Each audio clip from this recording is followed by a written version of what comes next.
Good evening, ladies and gentlemen. Welcome in Splendor. Salam in Kwadahan Mesaichum.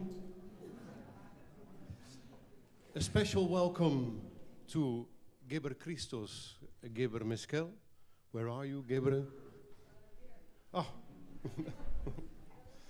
A special welcome to Professor Mirjam van Rijssen. And later we will be joined live on the screen by Professor Alex de Waal from America and Professor Jan Niesen from Belgium. Oh yeah. And also a warm welcome to all our viewers via live stream all over the world. Welcome, glad you join us. And of course, a very warm welcome and a thank you to all musicians from Splendor. Thank you very much for playing. Tigray's anthem you just heard in an arrangement by Hessel. Actually, it's heartwarming to see so many people joining us today.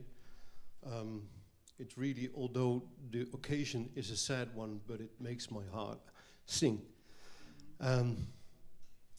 It was on October 8th that I was working here in Splendor that I came across a meeting of my colleague, Splendor colleague, Anna Koperdraad, her partner, Gebrekirstos, Professor Alex de Waal, and 9 men from Ethiopia and Eritrea.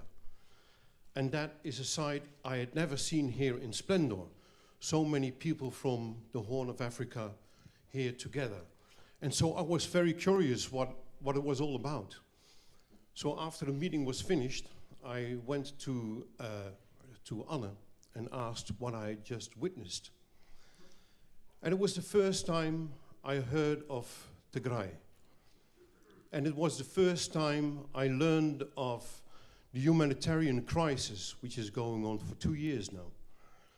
And of course, Anna was moved when she told me, because she and her partner, Gebrekirstos, were at that time, because of the communication blockage, not aware if their family was still alive.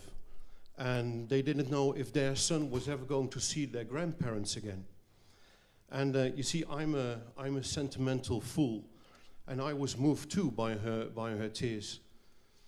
And this story didn't let me go for days and days. And I thought, why haven't I ever heard before of this tragedy? You see, I read the papers, I watch the news, but I never heard of it before. And then I thought, I need to do something. So I went to see Anna and Gebre, and I asked them if I could do something. And that was the starting point of this evening. Now, we will have music, because music is the best medicine for the soul. We will have Gebre telling us a little bit of a history of this crisis, but also the current status, and we have personal stories as well. We will have a panel discussion, we will have dance from Tigray, and some more music. But first, I want to invite Gebre, who is now walking away, but stay here, please, Gebre, because I would like to invite you to tell us some more about the crisis and your personal story as well.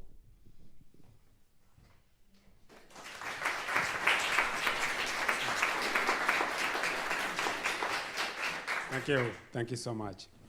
Welkom iedereen. En Nkwadhan Mesachum. So I'll switch back to English because my Dutch is. But thank you so much. Thank you for organizing this, Jan Willem. It's really an honor to organize such an event here. Where do I begin? Just 2 weeks ago, I called my mother for the first time in 2 years, because now there is a little bit of an opening of the telephone lines. So I was just like, I didn't know what to say, because I was just also expecting probably a lot of bad news and stuff. So I just like quickly asked her, "How are you? How is everything?" and stuff like that. And she said, "We are fine," and was just relaxed. And I was a bit confused by her a little bit nonchalant approach to how she was speaking to me. And I was like, well, how could you be okay? I mean, 2 years of blockade, we haven't spoken for 2 years, and I mean, like you were speaking as if nothing happened. And then she said, well, I have survived it, and that's all that matters now. And I was processing that, and 3 days later, I got a call from a friend of mine from Tigray and said, hey, the father of this friend of ours, a common friend of ours, has died, and can you break the news to him? And I was like, wow. When did he die? He died a year ago, but it was impossible to pass the news because there was a total blockade and a total communications blackout. So it's only then that I realized that the weight of the message of my mother, that she survived and that she was very grateful for that. So in Tigray now, surviving is something you're grateful for, you're thankful for. In 2 years of incredible, unbelievable cruelty against the people of Tigray, survival has become the best thing you could hope, the best thing you could wish. So what are we talking here when we talk about this war? We're talking about an extremely brutal 21st century genocide. Let me just give you a little bit of a picture of what I am talking about here. Tigray is a state in northern Ethiopia. In terms of area, it's a little bit bigger than the Netherlands. In terms of population, it's about 6 to 8 million. Well, estimates, there's no really census, so there's just like a lot of estimates flying around. But I think the most established number is about 6 million. And we are talking about, out of these people, about 1 million have been killed in 2 years of extremely brutal assault. And we are also talking about a total 360-degree blockade. So what that means is that you can't get out, nothing gets in, nothing gets out. So the people are blockaded. They can't exit. And we are also talking about a total shutdown of all basic services, electricity, banking, telephone lines, internet. This is what we are talking about. And on top of that, the people are denied any type of humanitarian aid, and any type of medication as well. So you can see that, when my mother says, we've survived and we are thankful, she's really, she has experienced this total thing I'm talking about. And we are talking about the armies, the two largest armies in Africa, of Ethiopia and Eritrea, attacking this small region of about 6 million people. And we are talking about a war that basically spares nothing, not even plants. They cut even plants, trees. And we are talking about 120,000 girls and women being raped. So you can see what she meant by we are alive and we are grateful for that. So that is the reality in Tigray today. But this reality is not very much known, as probably most of you might have heard, like Willem said now, that he just heard for the first time when he saw what to him were really new guests in this place. And why is that so? Well, we will see later, probably a panel is coming, but there are a lot of other reasons. But the reality is that this story hasn't been covered, hasn't been talked about, and so the people of Tigray have been left alone, and I would say the world has failed them in their greatest tragedy. I want to add one thing. You might be wondering, what is the aim of this war? I mean, why is this happening? Well, I can say, I can repeat the words that the Ethiopian authorities have said to different guests. For example, to the AU envoy, the Finnish foreign minister, the Ethiopian authorities, this is his words, he said, they told me their aim is to destroy, to wipe out the Tigrayan people for 100 years. So this is just his words. He said these words in the European Parliament when he was speaking about what he has heard in his engagement with the Ethiopian authorities. And many leaders in Ethiopia, for example, I can mention the social advisor to the Prime Minister of Ethiopia, saying openly on state media, these people, the Tigrayans, should be erased, not only from the land, that the land shouldn't have any people like them anymore, but they should also be erased from memory and also from history. He adds, this word. If scientists want to find about them later on, maybe they can find them underground. These are his words. And this was repeated by religious leaders, by community leaders, by influential figures. And this is the reality we are talking about. But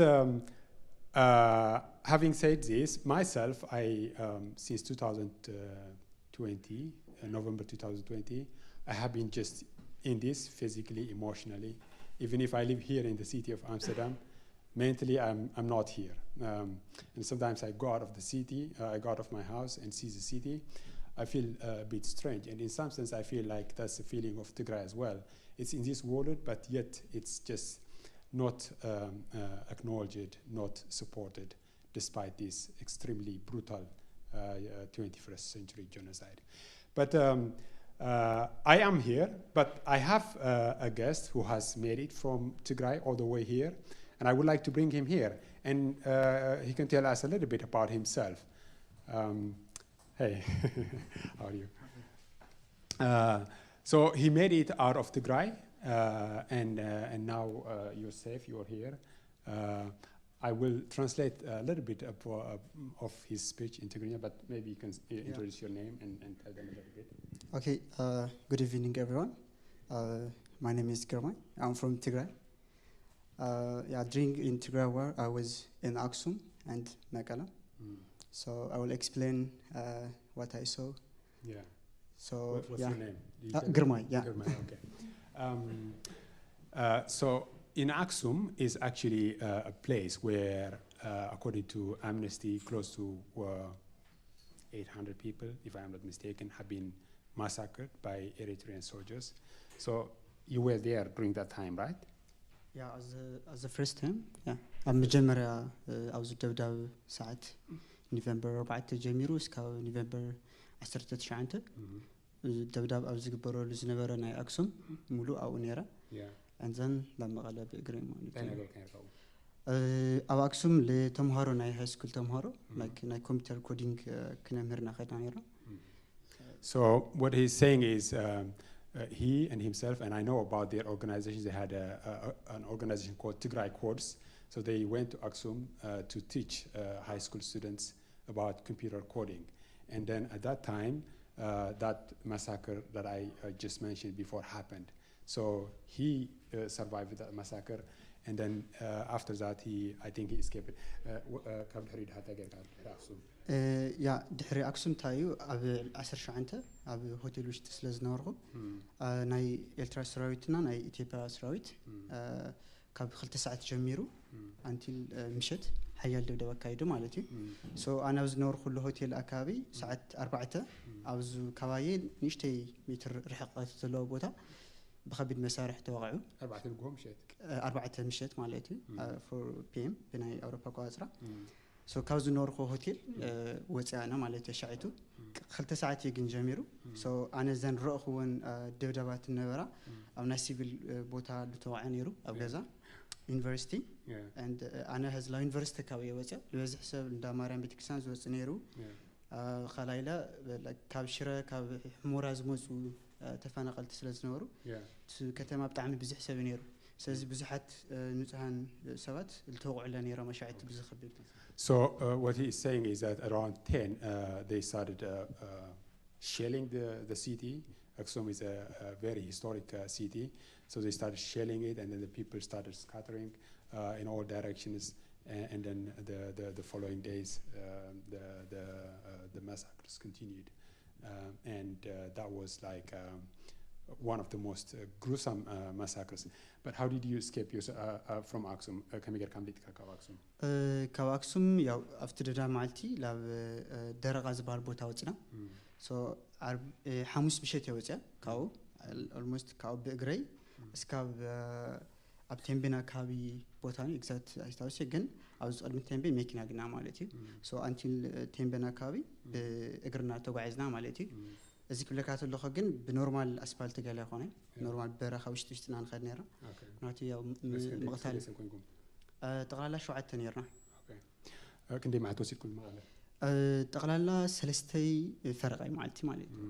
So from Axum to the capital of Tigray, they after fleeing the massacre, they had to walk through basically just on foot through the mountains, and after 3 days and a half, finally they found some car, so they managed to enter the capital Maqala, and then from there, Yeah, Kau love Addis Ababa Maliti. And then here. Yeah. And then from there, when they occupied Maqala, were you also in Maqala? Yeah. Okay. So he basically fled from Axum, the massacre, reached the capital, and they also came there, and he has also fled to the Ethiopian capital, Addis Ababa, and eventually has made it here. So there are just stories like this, but again in Addis, how was it in Addis? Briefly, Aziro. Yeah, خبيدي كنت نقاس لايت خلي even تقرينا تتناقر خاكله ناي مأسارتنا special after ناي مجمر أفز سنة كابز نورا تعمي خبيدي كنت تنيرو مالتي. Thank you so much, Girmay. I appreciate your testimony, and I think the people can understand what it means. But what he's saying is that in Addis as well, that the persecution continued. And I just can say, because I have been documenting about this, in Addis, they put the people in concentration camps, the Tigrayans, they shut down their businesses, they closed their banks, and the attack against Tigrayans didn't only remain in Tigray, but also in the rest of Ethiopia. So hopefully you can get a little bit of a picture of it, but maybe, I don't know, if people want to ask him or anything, would also be fine, but I think we have run out of time. So hopefully you can get a glimpse of really what we are talking about. It is really about an entire people being attacked by the two armies, by ethnic militias from Ethiopia, by drones from, surprisingly, China, Turkey, Iran, and financial Emirates as well. And some people even say from Israel, but that's not confirmed. So like almost anybody is really sharpening his tools in this genocidal war.